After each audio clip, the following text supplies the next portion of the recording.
Sebuah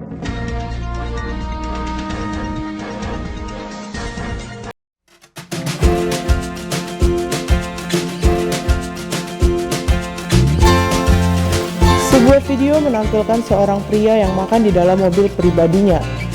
Pria tersebut terpaksa harus menjadikan mobilnya sebagai tempat makan.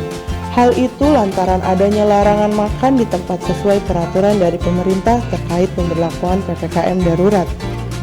Video itu dibagikan oleh akun TikTok @aziz_mc Jumat 3 Juli 2021.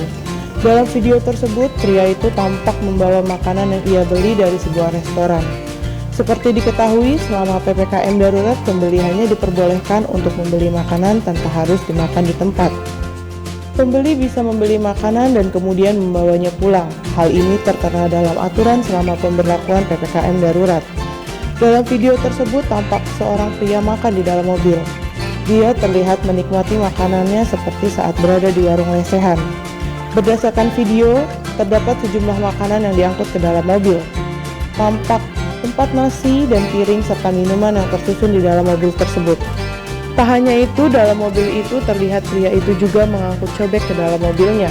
Terdapat lalapan, nasi hingga ikan asin yang ia bawa masuk ke dalam mobilnya. Dia mengaku hal tersebut dilakukan lantaran adanya peraturan PPKM darurat.